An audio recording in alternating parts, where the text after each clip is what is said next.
147 কোটি টাকা ব্যয়ে 4 লেন সড়ক, তবু মিলছে না স্বস্তি।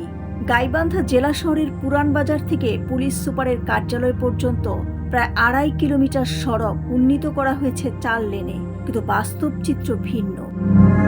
শহরের পুরাতন জেলখানা মোড়, ডিবি রোডের 1 নম্বর ট্রাফিক মোড় এবং ডাকবাংলো মোড়ে প্রায়ই দেখা যায় তীব্র যানজট। এর অন্যতম কারণ রাস্তা ও ফুটপাত দখল, অবৈধ স্থাপনা আর যানবাহনের বিশৃঙ্খল পার্কিংয়ে সংকুচিত হয়ে পড়েছে পুরো সড়ক।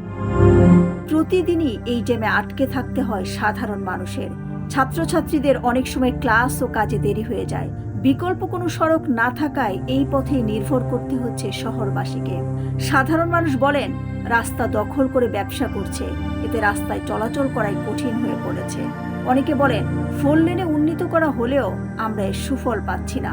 ফুটপাতগুলো অপসারণ করা খুব দরকার, আমরা এই যানজটে অতিষ্ঠ হয়ে যাচ্ছি। এই ফুটপাতের যে দোকানপাটগুলো আছে এগুলো অপসারণ করা খুব দরকার।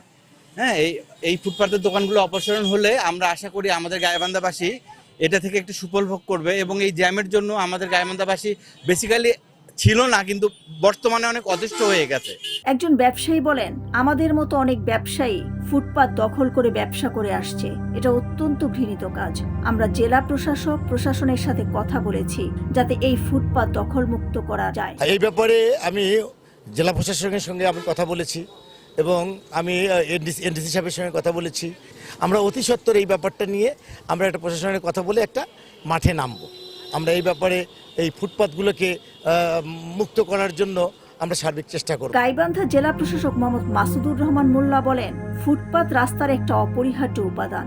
এই ক্ষেত্রে যদি কোথাও ফুটপাত অপদখল হয়ে থাকে তাহলে আমাদের পক্ষ থেকে দখলমুক্ত করার সকল উদ্যোগ গ্রহণ করা হবে। ফুটপাত রাস্তার একটি অপরিহার্য একটি উপাদান। কোথাও এই ফুটপাতগুলো অপদখল হয়ে থাকে, সেক্ষেত্রে নিশ্চয়ই আমাদের পক্ষ থেকে এগুলো দখল মুক্ত রাখার জন্য উদ্যোগ নেওয়া হবে। কোটি টাকার এই সড়কও এখন ভোগান্তির আরেক নাম। দ্রুত সমাধানের দাবি স্থানীয়দের। দিলরুবা খান, ন্যাশনাল ডেস্ক, সোনালী নিউজ।